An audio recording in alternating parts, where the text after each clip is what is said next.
Je suis d'une nature plutôt optimiste. Je pense que tous les problèmes ont une solution. Ma devise, voir, juger, agir. Durant toute ma vie, j'étais plutôt du genre active. Je bougeais beaucoup. J'étais infirmière libérale en secteur semi-rural. Il n'y avait pas beaucoup d'ascenseurs dans les immeubles de 5 étages. Commencez à pédaler un petit peu. Je suis Francisco Palma Tinoco. Je viens d'Espagne. J'ai étudié kinésithérapie. J'ai rencontré Marie. C'est une patiente qui depuis 20 ans, elle vient au cabinet à se faire soigner sa BPCO.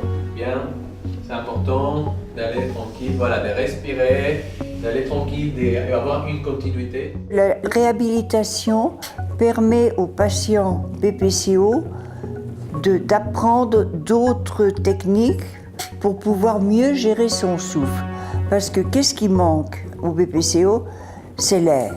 Et ce qui m'aide beaucoup à respirer, c'est la respiration ventrale. Respirez, allez, essoufflez, inspirez et toussez, toussez. Normalement, les patients ils vont venir être un petit peu, au début, un petit peu réticents. Et pour commencer à leur donner des petites aussi astuces pour les motiver que c'est pas grave de s'arrêter dans la rue, de prendre son temps, de respirer, et de pouvoir bien organiser aussi son planning de la journée.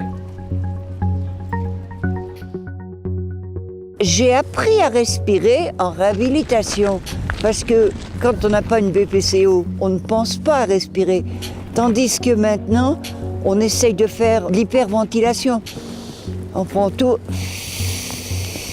on relâche tout bien pour qu'il en reste le plus possible dans le sang de l'oxygène. Parce que du fait que les alvéoles sont abîmées, le sang est moins oxygéné. Et l'oxygène, c'est la vie.